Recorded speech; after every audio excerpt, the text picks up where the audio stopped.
반갑습니다. 한자로 배우는 원불교를 맡은 홍익학당 대표 윤홍식입니다. 지난 시간에 이어서 이번 시간은 실천궁행부터 한자를 공부해 보도록 하겠습니다.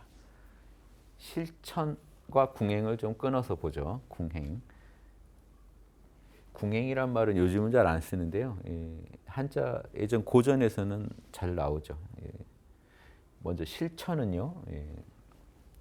이 안에 있는 것부터 좀 보시죠. 이게 지금 집이잖아요. 집면자인데요. 집가자의 그 윗부분, 집을 의미합니다. 이것만으로. 밑에 보면 이게 이제 재화죠.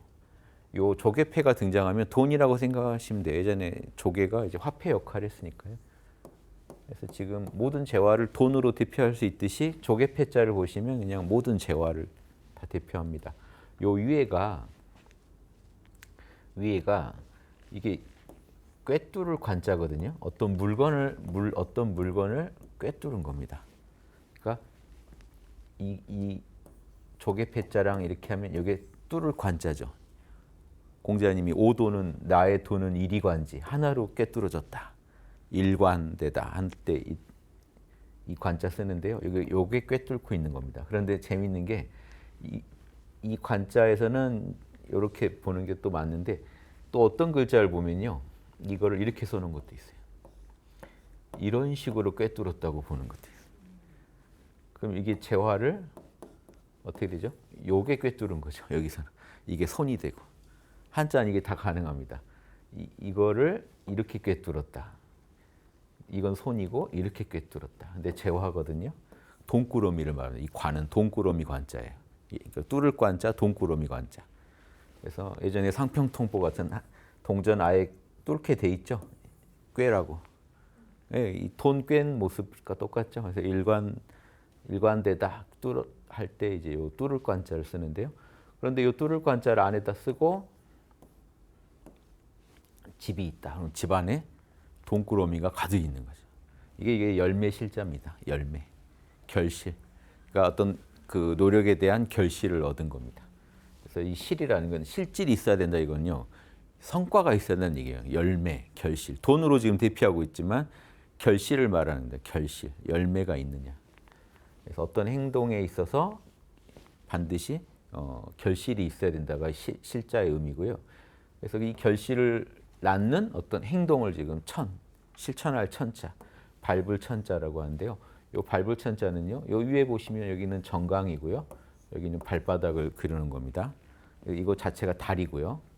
이쪽에는 요게 지금 이거 두 개 그려놓은 게 창이죠. 창 모습은 이렇게 생겼고요. 요걸 지금 이렇게 여기 있는 선을 너무 늘어뜨렸어요. 그래서 원형을 알기 힘듭니다. 사실 이걸 보고는. 그냥 여기 이렇게 손을 잡으면 손 놀지 말라고 있는 건데 요게 창이고요. 자, 창이 두 개 있는 거 뭐죠? 이 창이 두 개 있잖아요. 그럼 죽이다, 해치다. 창으로 엄청 이렇게 창들이 많이 이렇게 휘둘러졌으면 파이겠죠. 파이다 이런 뜻을 갖고 있습니다. 그럼 이걸 발에다가 붙이면 어떻게 될까요? 발이 하도 많이 밟아서 파인 겁니다. 창으로 이렇게 판 것처럼 흙을 죽였다. 하긴 그렇고 흙을 팠다는 거예요. 흙이 파이도록 발이 밟고 또 밟은 겁니다. 아주 짓밟은 상태를 말합니다. 짓밟았다. 그렇게 반복적으로 걸었다는 겁니다. 그러니까 반복적으로 행동에 옮겨서 반드시 결과물을 남기는 게 실천입니다. 그러니까 말로만 하면 실질이 없죠. 결실이 없죠. 말로만 하는 게 아니라 반드시 행동으로 옮겨가지고 그것도 반복적으로. 흙이 패이도록 밟고 또 밟고 걷고 또 걸어서 행하고 또 행해서 결과물을 남겼다. 이렇게 실천을 이해하신다면 이 한자 안에 있는 의미를 다 지금 뽑아서 활용하시는 게 됩니다. 궁행 가볼까요? 궁행은요. 몸궁자입니다. 그래서 이 궁자가 나오면 몸소 보통 이렇게 번역하거든요. 몸소 행한다. 직접 몸을 써서 행하다. 행하다는 거 지금 이거 사거리죠. 사거리 길을 가라는 겁니다. 길을 걸어라. 길을 걸어라. 길을 실제로 걸어라. 행해라. 근데 몸 보시면 요거 자 머리고요. 이쪽이 팔이 있고요. 배를 강조했습니다. 몸에서 배를. 그래서 좀 그 모델이 임신한 그 몸이냐 이렇게도 볼 수 있는데 좀 배 나온 사람일 수도 있고요. 그래서 이렇게 가지고 다리를 처리했는데 꼬리가 좀 생기는 문제점이 있어요. 이 한자는 몸신자가. 그래서 지금 이게 보세요. 이렇게 되고 이렇게 돼서 지금 요 신자가 된 거잖아요. 여기 이렇게 이어지면서 이렇게 돼 버리고요. 여기 다리와 꼬리 부분이 이렇게 된 거예요. 지금 이렇게 됐죠. 몸신자. 그래서 여기까지가 몸이다. 근데 지금 이 꼬리까지 달린 요 그림은 아바타 주인공 같아요.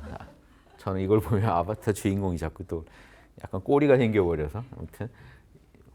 근데 이 몸뚱이가 이렇게 보시면 이 몸신자부터 문제가 있어요. 몸신자부터. 자, 몸신자 이렇게 써가지고요. 괜히 섞여버렸네요, 글자가. 아무튼 지금 몸신자가 몸신자에다가 손을 이렇게 해가지고 그 화살 쏘는 사자가 된 거 기억하시죠? 요런 경우도 있었죠.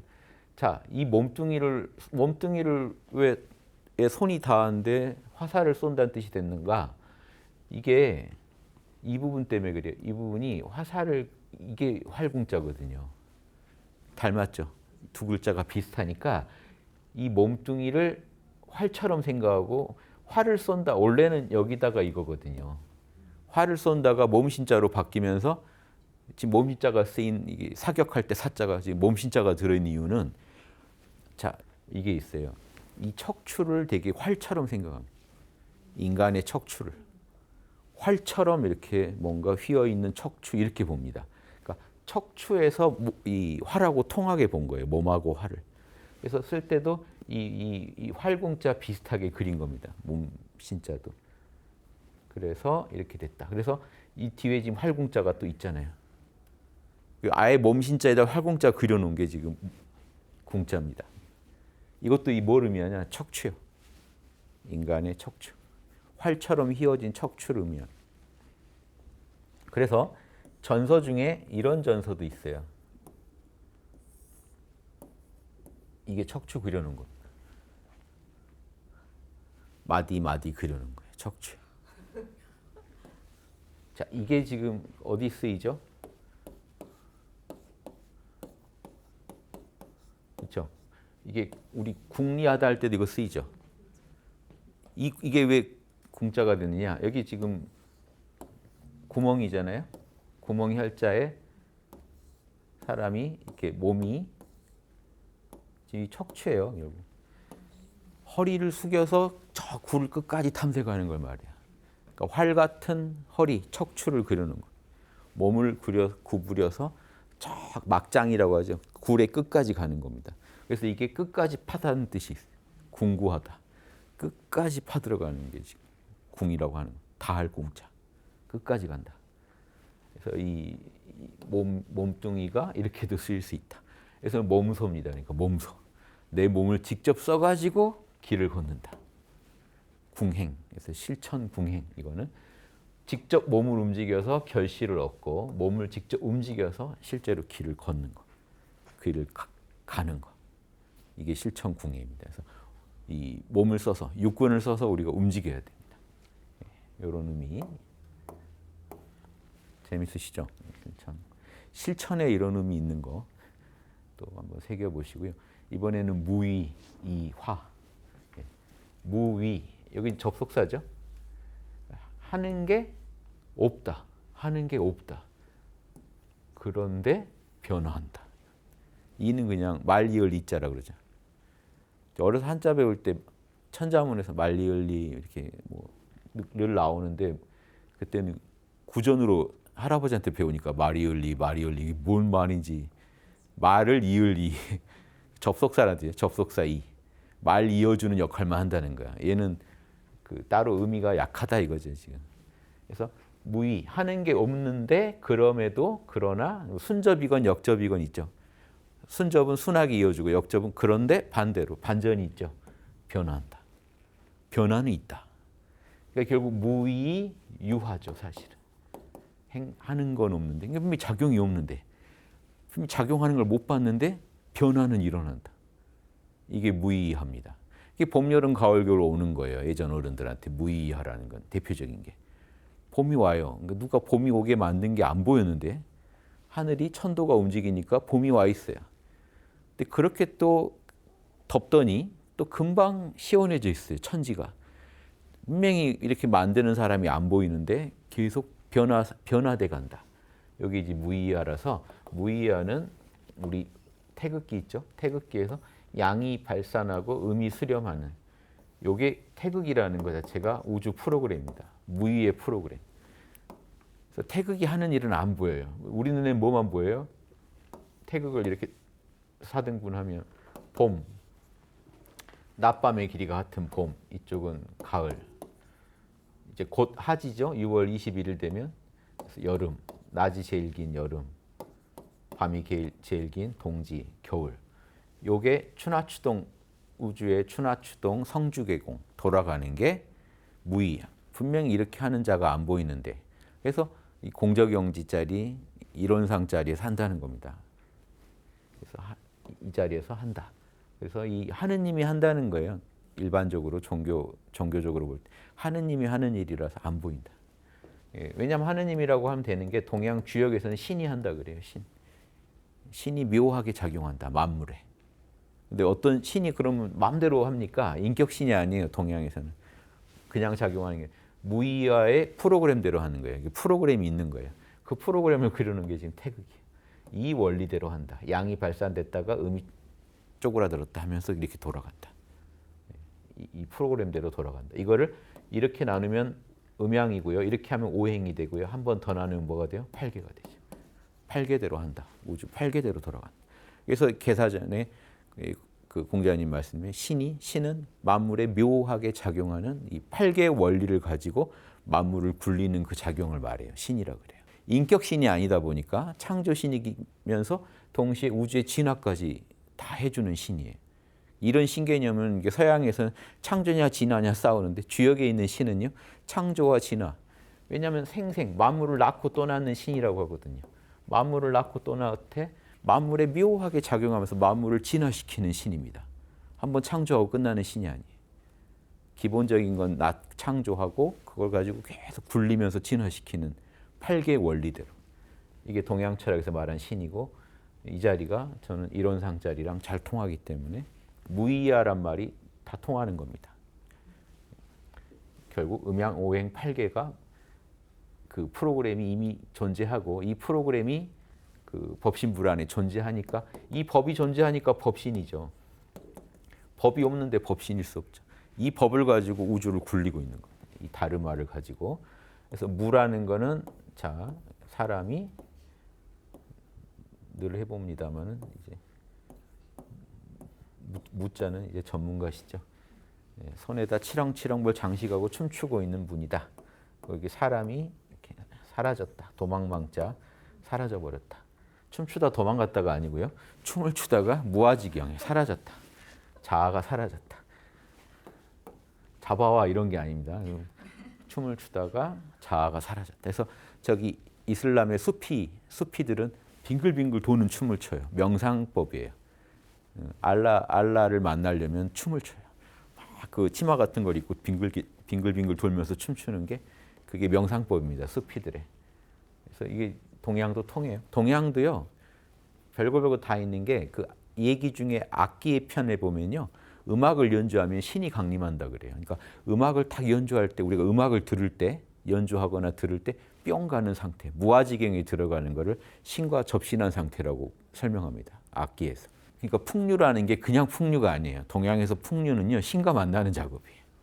그러니까 우리 현묘지도라고 최치원 선생 글에 우리나라의 고유 그 종교 철학은 현묘한 도인데, 현묘한 도인데, 이 현묘하다는 게 보세요. 이 거물 현자가 이 실끝틀이거든요. 실끝털이가 왜 거물 현자냐? 가물가물하다는 뜻입니다. 실끝이 보이세요? 놓아놓으면 더 안 보이죠. 가물가물하다는 거예요. 그러니까 현묘하다는 거는 눈에 안 보인다는, 육안에 잘 안 보이는 그 가물가물하다는 뜻입니다. 현묘하다. 그런데 신묘하기까지예요. 이 현묘한 도를 뭐라 그래요? 풍류. 풍. 왜? 바람이 안 보이잖아요. 현묘한 도죠. 도니까 길은 있어요. 보이지는 않는데 분명히 우리가 따라야 할 무의와의 길이 있어요. 프로그램이 있어요. 추나추동은 냉정하게 집행되거든요. 근데 안 보여요. 누가 이렇게 하는지. 현묘가 무의입니다. 그리고 그런데도 분명히 변화가 있는 건 이 도가 있어서 그래요. 그거를 풍, 바람은 안 보이죠. 류, 근데 분명히 흐르고 있어요. 일정한 방향으로 흐르고 있어요. 일정한 결로. 요게 이 무의와랑 잘 통해요. 풍류, 현묘지도. 보이지 않는데 우주는 이 방향으로 움직이고 있습니다. 그래서 이거 아시면 이게 엄청 신비로운 거예요. 동양 철학자들한테는, 옛날 선비들한테는 이게요. 그 동양의 모든 도인들한테는 추나추동이 굴러간다는 게 신기한 일이에요. 아침 저녁이 계속 굴러간다는 게 신기한 거예요. 이게 아침, 낮, 저녁, 밤이잖아요. 이게 하루에도, 1년에도, 1년도 추나추동. 이게 일생에서 그러면 생장수장, 생로병사가 이렇게 굴러가고 있다는 거예요. 이렇게 굴러가게 프로그램이 돼 있다는 거예요. 그래서 누가 시키는 자가 없는데 그 프로그램이 있다는 것만으로도 우주 안에 모든 육군작용이 그 공식대로 굴러가고 있다는 거예요. 이게 무의와의 의미입니다. 작용이 없는데 작용이 결과물이 나오고 있다는 거예요. 그래서 무의, 분명히 작용이 없다. 어떤 인위적인 작용이 없다. 근데 보시면 이게 뭐라 그랬죠? 위는? 요 위에는요? 요거 손이요. 여기는요? 코끼리 코요. 그래서 이쪽은 코끼리, 눈알이요. 1, 2, 3, 4, 다리 4개요. 요놈은 꼬리요. 코끼리를 사람이 키우고 조작하는 겁니다. 다스리는 겁니다. 내 뜻이 되게 조종하는 거예요. 조종. 그래서 이게 인위적인 작업이에요. 코끼리가 원래 사람을 따를 리가 없죠. 사람 손 타야 이게 가능해지죠. 인위적인 작업이에요. 뭔가를 한다, 만들다, 다 위자를 쓰죠. 여기 보시면 더 잘 이해되세요. 이게 더 복잡해요. 자, 어떻게 보면 이게 손이죠. 코끼리 코입니다. 이렇게. 코끼리 얼굴, 다리 4개, 꼬리. 위자에서 코끼리가 보이시면 한자 좀 아시는 거예요. 그래서 무의, 작용이 없습니다. 이론상 공적영지 자리는요, 시공에 안 잡혀요. 시공에 안 잡힌다는 얘기예요. 무의라는 건요, 시공 안에서 작용이 일어나면 위가 생겨요. 발생해요. 무슨 작용이 발생해요. 시공 안에 어떤 원인이 없는 거예요. 봄이 와야 될 원인이 없는데 온다는 거예요. 근데 시공 안에서는 어떤 인연들은 쌓여가죠. 근데 근본적으로 매번 이렇게 돌아가는 건 이상하다는 거예요. 인연이 쌓이면 마음대로 굴러가야 되잖아요. 인연의 결 따라 똑같이 굴러가고 있다는 거예요. 인연을 넘어서서 뭔가 프로그램이 굴러가고 있다는 거. 그 베이스에서 인연이 서로 만나서 작업하고 있다. 우리가 아무리 인연을 만들어도요, 우리가 개나 돼지처럼 못 돼요. 사람이라는 기본 판 안에서 이렇게 돌고 있습니다. 그게 무의화예요. 나를 사람이게, 내 육군작용이 사람의 모습을 하게 잡아주는 기본 판은 있어요. 기본 프로그램이 있고 거기서 우리가 인과를 짓는 거에 따라서 최대한 개돼지에 가깝게 갈 수는 있죠. 그래도 개돼지는 아니죠. 기본은 있죠. 우주에 기본이 있어요. 그게 무의합니다. 이건 인과 밖에 있기 때문에 인연법으로 적용이 안 돼요. 그래서 이상한 거예요. 그래서 어떤 인과를 지은 게 아닌데 계속 반복되고 있는 현상들을 관찰해 보시면 우주의 설계도를 볼 수 있어요. 그래서 이 말리을 이자, 변화할 하자. 분명히 작용이 없는데 변화가 일어나요. 사람이 이렇게 있었는데 갑자기 사람이 이러고 있어요. 무슨 일이 있었을까요? 이게 분명 그럼 누가 이거 잡아뜨렸을 거 아니냐? 없다는 거예요. 그게 왜 덥다가 추워졌냐 지금 인연이 있다. 근데 왜 이게 계속 일정한 주기로 반복되느냐? 이런 게 무의화의 이제 핵심입니다.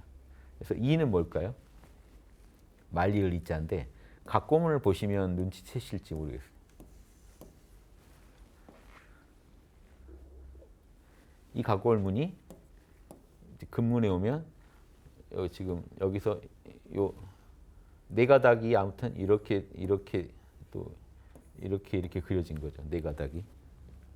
수염이에요. 수염. 수염이 보세요. 여기 수염이 구렛나루까지 포함한 수염이에요. 머리와 턱을 이어주고 있는 거예요. 너무 신비롭지 않아요? 이런 발상이 대단하잖아요. 이 구렛나루를 보고 옛날 사람들은 머리하고 턱을 이어주고 있는 이 놀라운 수염을 본 거예요. 구렛나루나 수염. 그래서 이어지다는 뜻을 갖게 된 겁니다. 말, 이을, 이자. 근데 이렇게 보면 또 어떤 글자 닮지 않았어요? 하늘천자. 이게 터럭 네 가닥도 되지만 하늘천자도 되죠. 그래서 통용돼서 쓰입니다. 글자가 그림 문자다 보니까 이렇게 하면 주역에서 수천 수께인데 수천 수거든요. 그럼 물이 위에 있고 하늘 위에 물이 있어요. 그러니까 비가 잔뜩 내리게 물이 있는데 안 내리고 있는 거예요. 그래서 위에 비가 있죠. 비가 있고 이게 하늘천자예요. 그러니까 지금 하늘천자 말리을 이자인데 여기서는 실질적으로 하늘천자예요. 그러니까 하늘 위에 비가 있으니까 수천 수께예요. 제가 주역 그 책을 나중에 내드릴 텐데 거기에 보면은 8개가 다 한자로 바뀌어서요. 왜 이 개에는 이 한자가 쓰일 수밖에 없는지 설명을 다 해드릴 거예요. 시중에는 없습니다. 네, 이런 풀이 자체를 안 해요. 8개가요. 8개 정확하게 한자 이름을 다 붙여놓은 거예요. 나중에 제가 다 해드릴게요. 그래서 수천수가 하늘 위에 물이 있다는 거예요. 그래서 그 물이 있는데 안 내려오니까 지금 기다리고 있는 모습. 그래서 하늘천자랑도 통한다는 거 아시면 좋겠습니다. 이 그림을 그려놨을 때 이걸 하늘천자로도 읽을 수 있다는 걸 아시라는 거죠. 말리을 이자랑 하늘천자를 통용해서 쓴다는 건 아니고요.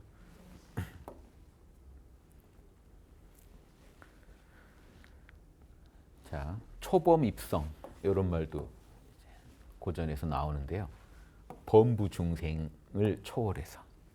그럼 어디로 가겠어요? 범부가 아니면 이제 성인이 됐겠죠. 이게 유교에서도 초범 입성이 되는데 범부가 성인이 되는 거. 불교에서도 이게요. 초범 입성이면은 이게 화엄경에서 출가라고 합니다. 출가.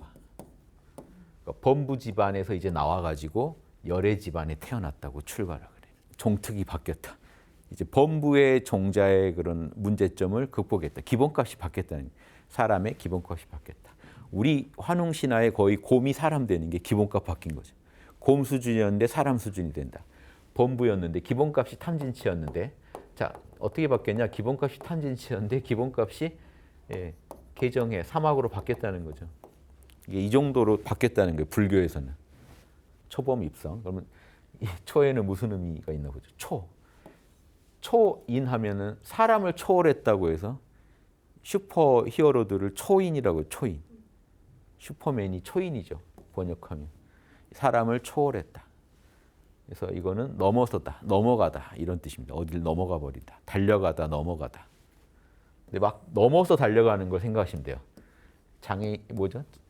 장애물 뭐 경주 있죠. 사람이 여기를 넘어가죠. 넘어서 계속 달려가죠 앞으로. 그러니까 넘어가다와 달려가다는 의미가 같이 있습니다. 어떤 장애물이 있어도 뛰어넘고 달려간다는 거예요. 위에 보시면 달려가는 사람 보이시죠? 발지자. 이거는 이게 그 발을 의미하는 그칠지자. 그냥 이것만 해서 달릴 주자예요.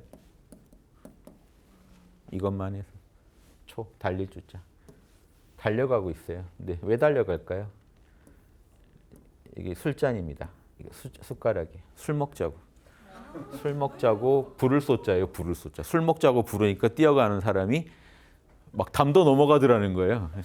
그래서 뛰어넘을 이게 달려갈 초가 되는 겁니다. 그럼 이해되시죠? 이런 데 쓰기엔 너무 좀 저열한데 어떻게 이렇게 생긴 거를. 지금 뭐 목이 이렇게 빠진 거 보이세요? 목이 지금 이렇게 나왔잖아요. 거기 지금 미치게 달려가고 있는 모습. 그래서 이게 그 불을 쏟자. 부르니까 달려가는 지금. 불러서 달려가고 있다. 범부는요. 초에서 좀 실망하셨겠지만 초인이라는 게 좀 우스워졌죠. 그럴 때 초인적인 힘이 나잖아요. 사람이. 어떤 난관도 극복하고 막 달려가. 제가 군대에서 그때는 종교타운에 그때는 원불교가 없었네요. 3대 종교만 있었는데 어디를 가도 초코파이는 먹잖아요. 근데 제가 훈련 받다 다리가 다쳤었거든요. 훈련 중인데. 그럼 종교타운을 가려면 고개를 하나 넘어가야 돼요. 진주 제가 교육사령부인데 거기 고개를 탁 넘어가야 하는데 우리 훈련 받는 곳에서 이러면서 갔습니다. 왜냐면 가야 되잖아요. 안 먹을 수가 없잖아요. 그런 게 생각나요. 지금. 달려간 건 아니지만 초인적인 힘이 나오더라. 사람 이상의 뭔가 뛰어넘는 힘이 나오는 것. 그러니까 뛰어넘다는 의미로 쓴 거예요. 이제 그 뒤로는 뛰어넘다나 달려간다는 의미가 있는데 뛰어넘다는 의미로 지금 범부를 뛰어넘었다 이겁니다. 범부를 뛰어넘었다. 근데 범부가 왜 이게 범부인지 보시면요. 근문에서는 범자가 이거예요. 그 돛입니다. 돛. 바람.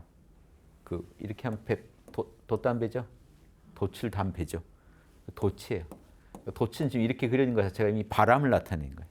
바람은 못 그리니까 이렇게 돛을 그리는 겁니다. 바람을 그리는 거예요. 이 바람은 봉황과 통해요. 그래서 이 바람과 봉황새랑 통해서 쓰다 보니까 지금 그 여기 이 범자에서 여기까지 온 건데요. 요게 지금 봉황새의 머리를 그려놓은 겁니다. 머리랑 눈. 왜 그럼 이게 그 평범할 범자 아니면 말을 시작할 때 우리가 범하면 한자에서 한문에서 범하면 무릇 이렇게 풀거든요. 대저 무릇 이런 의미로 왜 이거에 되게 보편성, 평범성을 강조합니다. 봉황은 뛰어난 새인데 왜 그렇게 됐느냐? 이 봉황새가 모든 새들의 두목이에요. 그러면 이거 머리죠. 머리, 두, 눈목. 그러니까 이 머리랑 눈을 그려놓고 모든 새를 대표하는 게 봉황이고요. 따라서 봉황을 그려놨지만 모든 새를 대표하게 된 거예요. 그러니까 보편적인 새를 의미하게 된 거예요. 그래서 평범한 모든 새들을 다 포함하게 된 거예요. 그래서 이게 결국 평범하다 할 때 이제 백범할 때도 이거잖아요. 평범하다고. 그래서 이 범자가 이렇게 된 겁니다. 이게 지금 새로 보이세요? 새처럼. 그래서 이게 원래는 이거는 오히려 돛에 가깝죠. 돛에 가까운데 요 전선은 새 머리에 가까운 건 이런 이유 때문입니다. 그래서 그 모든 새를 의미하게 되니까 모든 인간이라고 이제 새를 인간으로 가져오면 그렇죠. 범부라는 거 모든 그냥 보편적인 모든 사람들을 의미하게 된 거예요. 범부. 그래서 모든 일반인들을 넘어서서 이렇게 된 겁니다. 범부 중생. 입성. 이건 각골문이 그냥 이래요. 어딘가 이렇게 비집고 들어가는 거. 파고 들어가는 모습. 파고 들어간다. 침투에 들어간다. 어디로? 그러니까 이렇게 그리거나 아니면 이렇게 그립니다. 각골문. 어딘가 파고 들어간다. 들어가기를 성인의 경지로 들어간다. 이게 각골문은 이래요. 귀로 듣고 말로 해주는 사람을 그리는 거예요. 잘 듣고 말해주는 사람. 뭘 듣느냐? 천명을 들어야죠. 법을 들어야 돼요. 우주적인 법. 일반인 눈에는 안 보여요. 그 우주가 무의화한다고 그랬잖아요. 그러니까 분명히 프로그램이 있어요. 그대로 굴러가고 있어요. 안 보여요. 근데 작용이. 어떻게 하는지 모르겠는데 우주에 분명히 그 원리가 있어요. 이 원리만으로 우주가 굴러가요. 실제로. 이게 신기하죠. 이게 조선시대 때 주리파들이 주장이 그거예요. 이 원리가 있는 것만으로 우주는 모든 우주에 있는 에너지는 다 그렇게 돌아가게 돼 있다. 이게 원리의 신묘한 작용이다. 이게 태계 선생 주장이거든요. 그러니까 율곡 선생은 원리가 소프트웨어로 있지만 기의 역할을 강조해줘요. 소프트웨어는 있지만 기가 움직이니까 우주가 이렇게 굴러가는 거다. 조화를 이루는 거다. 태계 선생은 원리가 더 중요하다. 원리가 있기 때문에 에너지는 그렇게 안 돌 수 없는 거다. 율곡 선생은 소프트웨어가 아무리 좋아도 하드웨어가 딸리면 구현이 안 된다. 기가 신묘하니까 원리가 구현되는 거다. 이게 주기론, 주리론 차이입니다. 별 내용은 아니에요. 그냥 우주는 그렇게 굴러가고 있다는 거예요. 우주에는 분명히 원리와 에너지가 있는데 분명히 이 원리의 세계, 법의 세계, 천명의 세계에 선명하게 우주를 굴리는 공식이 있다는 거예요. 그 공식대로 추나추동대로 굴러간다는 거예요. 그거를 그 하느님의 이 명령을 귀로 듣고 동양에서는 명령이라고 생각했어요. 하느님의 명령. 그럼 이 추나추동에는 이니에지도 있죠. 봄처럼 사랑하라 있었죠. 가을처럼 정의로워라. 여름처럼 서로 만물이 조화를 이루듯이 표현하면서 조화를 이뤄라. 예절. 겨울처럼 씨앗 안에 정보만 있듯이 진리를 알고 있어라. 정보를 품고 있어라. 그럼 요 추나추동처럼 이니에지가 인간이 반드시 해야 될 천명이라고 생각했어요. 사랑하라, 정의로워라, 겸손하라, 지혜로워라. 하나 더하면 성실하라. 성실하라. 그럼 요거를 듣는 거예요. 이걸 하느님의 명령을 이게 육성으로 들리는 게 아니니까 일반인은 못 듣는데 귀로 듣는 거예요. 이게 귀입니다. 귀로 듣고 여기는 사람이고요. 말로 해주는 사람. 들리지 않는 일반인은 들리지 않는 천명을 듣고 말해주는 사람이라는 거는 진리를 알고 설명해 주는 사람이죠. 그럼 이쪽은 안다는 건 지혜, 상구보리고 말해주는 건 하와 중생. 근데 밑에 흙을 나중에 그리게 된 거예요. 각골문에는 흙이 없었어요. 우뚝 서 있다는 거예요. 높은 일반인보다 높은 자리에 서서 듣고 있다는 걸 상징한 겁니다. 그래서 이거는 탁월하다는 뜻이에요. 뛰어나다. 일반인하고 같이 이렇게 서 있는 사람이 아니다. 우뚝 높이 서 있는 사람이다. 그러니까 잘 듣고 말해주는 데 있어서 탁월한 사람. 이게 성인입니다. 동양에서. 그래서 결국 동양은요. 그 핵심이 중용해 보면 그럼 성인은 뭐냐? 선. 중도를 잘 지키는 사람이에요. 중도를 잘 알고 잘 행하는 사람. 그냥 성인이 이게 답니다. 이니에지에 하라는 우주의 천명을 잘 이해하고 실제로 이니에지를 잘 하는 사람. 뭐 남한테 설명까지 잘 해주는 사람. 이게 성인입니다. 그래서 초범 입성은요. 불교적으로는 범부중생에서 열애의 경지에 들어가는 걸 말하고요. 출가. 초범 입성이 이제 유교적으로는 일반 범부가 천명을 아는 알고 따르는 성인이 되는 걸 말합니다. 초범 입성.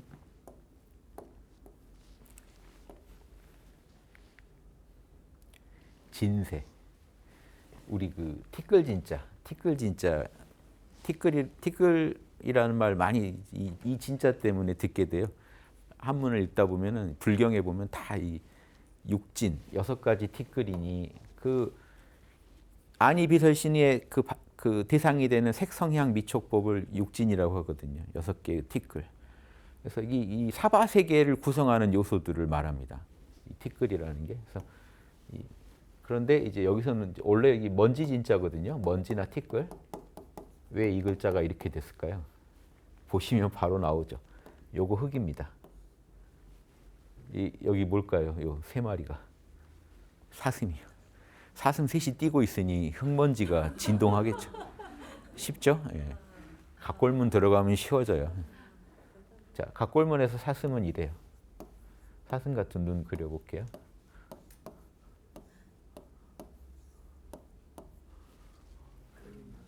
네.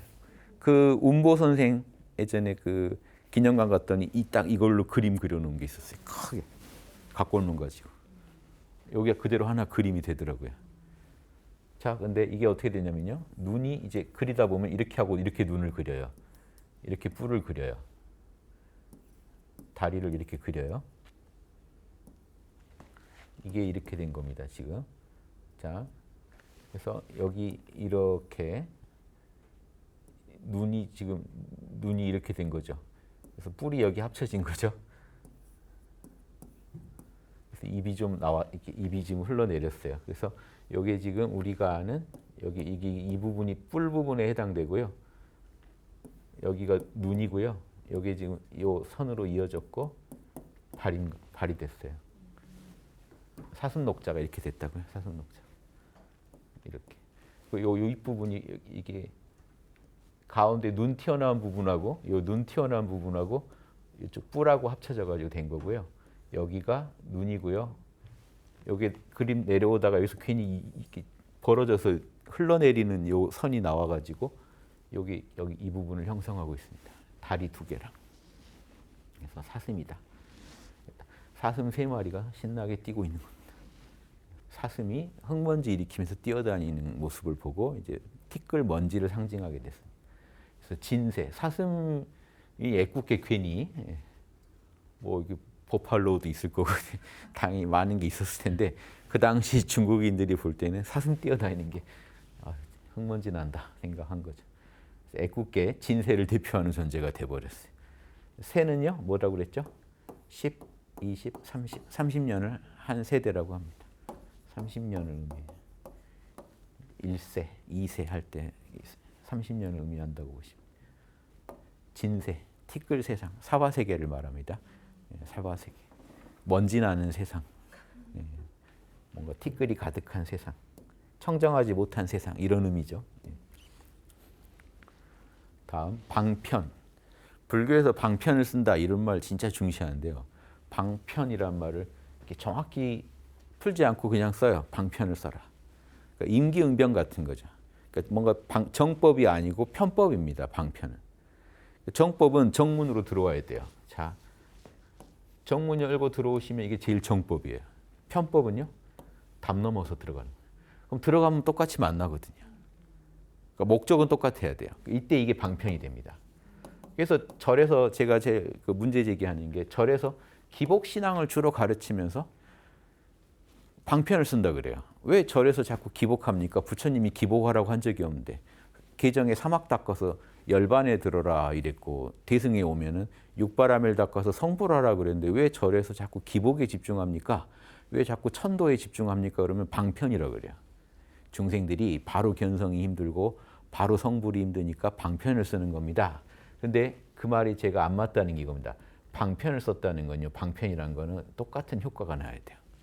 결국 성불하고 끝나야 방편이에요. 성불을 못 시키면 그건 방편이 아니라는 거예요. 정법과 같은 효과가 나야 됩니다. 방편은. 그런데 왜 방편이 필요할까요? 정법으로 그냥 다 문 열고 들어가면 되지. 사람이 처한 상황이나 역량이 다르거든요. 그래서 이건 이렇게 구분하시면 돼요. 방편이라는 건 방법이잖아요. 방법이고 이렇게 붙이면 처방입니다. 어떤 처방을 내리는 거예요. 어떤 방법을 제시해 주는 거예요. 그런데 이거는 편리한, 편의에 따른 처방이에요. 이 사람의 그래서 뭐 편의, 편리 이런 것도 가능하지만 이제 이런 것도 가능해요. 형편에 따른 처방 저는 이렇게 번역합니다. 형편에 따른 처방. 그 사람의 형편에 따라 처방해 줄 수 있어야 방편. 근데 병이 나아야 처방이죠. 결국은 성불하고 열반에 들 수 있어야 됩니다. 그 방편을 따라갔을 때. 부처님이 방편에 능하셨어요. 그래서 어떤 분은 우물에서 이렇게 물 깃는 할머니한테도 부처님은 아라한되는 법을 가르쳐줘요. 다른 수행 어려우니까 물을 기를 때 집중하라고 그랬어요. 거기에만. 그래서 아라한이 돼요. 또 어떤 사람은 머리가 안 좋아서 뭐 아무리 법문을 들어도 저는 잘 이해를 못합니다니까 들이쉬고 내쉬는 숨에만 집중하라는 경우도 있고 또 어떤 경우는 그런 사람들한테 청소를 잘하는 사람은 청소의 원리를 생각하면서 몰입하라고. 그러면 또 아라한이 되고. 이게 방편인 거예요. 그 사람 따라 정법은 무상고 무아를 뭐 깨달아서 사막을 닦아서 팔정도를 닦아서 열반에 들어라. 이게 정법이죠. 이걸 바로 이해 못하거나 나는 잘 못하겠다면 편법을 가르쳐 주는 겁니다. 그러면 이 편은 좀 뭔가 편리하고 그 사람의 처지에 맞는 이런 뜻이 있겠죠. 평편에 맞는 편리한. 방은 방법이란 뜻인데요. 요거 보면 이것도 좀 뭐 그냥 혼자 좋아서 뛰고 있는 사람 같잖아요. 원래는 이게 아니고 각골문은 이겁니다. 아니면 이거요. 선 하나만 해도 돼요. 요거는 쟁기예요. 요거는 밭인데 요렇게 해놓으면요. 이거는 사각형을 의미한다고 생각하셔야 돼요. 이렇게 해놓으면 땅이란 뜻이고요. 땅의 구체적인 사각형을 나타내고 싶을 때 이렇게 선을 한번 더 그어줍니다. 이게 잣대로도 직각재는 잣대라고 그랬잖아요. 그래서 이렇게 해놓으면요. 사각형을 의미합니다. 그래서 방은 네모방자예요. 네모방자. 네모방자가 되고 그러니까 이런 일정한 땅에서 쟁기로 밭을 가는 모습이에요. 네모 반듯한 땅에서. 정리가 구획 정리가 된 땅에서 쟁기 농사를 짓는 모습, 밭을 가는 모습이죠. 그게 지금 뭔가 이거 휘어졌죠. 너무 디자인적으로 이 선을 하나로 하든가 여기랑 너무 다른 선이 그어져 있어서 그냥 이런 선에 이렇게 쟁기가 있다.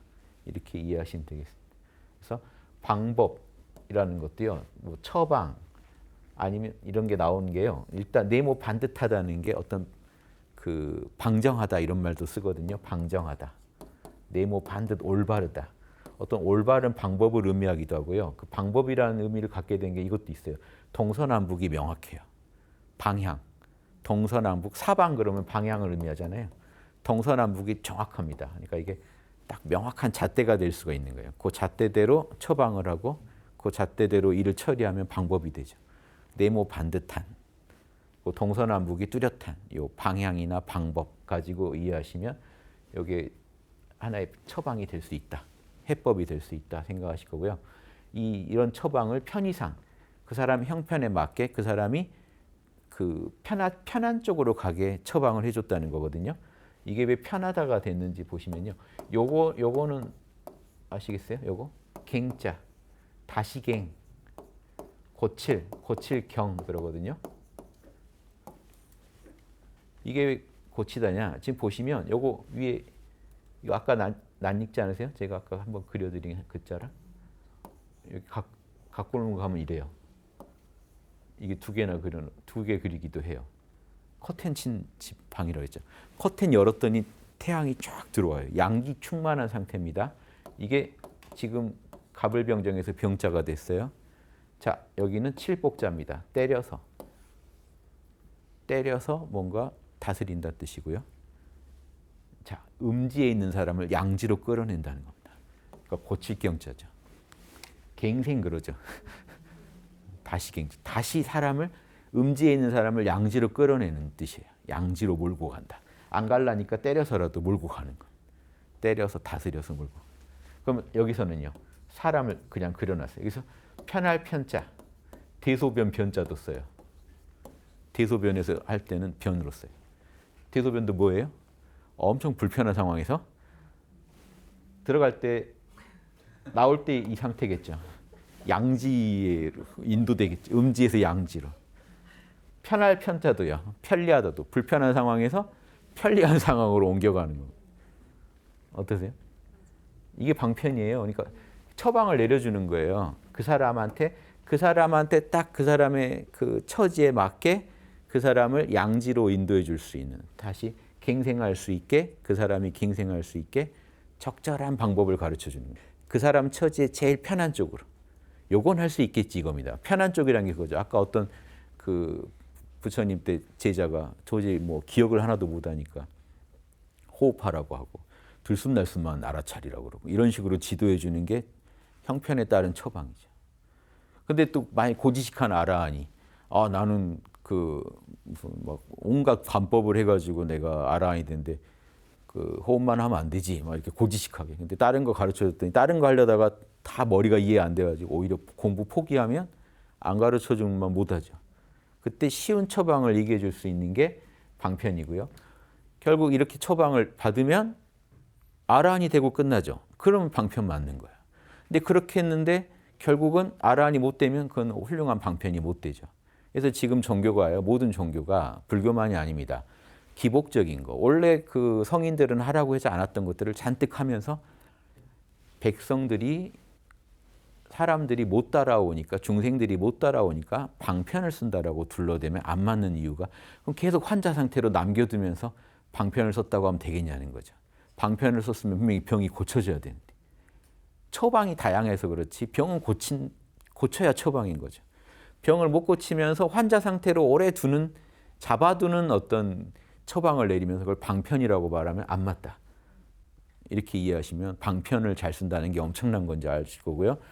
그 화엄경에 보면요. 1지부터 6지 보살까지는요. 육바라밀의 덕목을 하나씩 닦아갑니다. 보시, 지계, 인욕, 정진, 선정, 반야. 마지막 7지 보살은요. 이 6개의 그동안 얻은 아이템을 자유자재로 쓰는 경지를 방편바라밀이라고 그래요. 7지는 방편바라밀의 달인입니다. 그럼 이때 방편바라밀이 뭘 의미하겠습니까? 그동안 공부한 육바라밀을 자유자재로 형편에 따라 만난 중생의 근기에 따라 자유자재로 쓴다는 것. 자유자재라는 의미가 있어요. 이 방편에는. 여기까지 이해하시면 방편의 의미를 잘 이해하실 거라고 제가 믿어 의심치 않습니다. 예, 여기까지 하겠습니다. 감사합니다.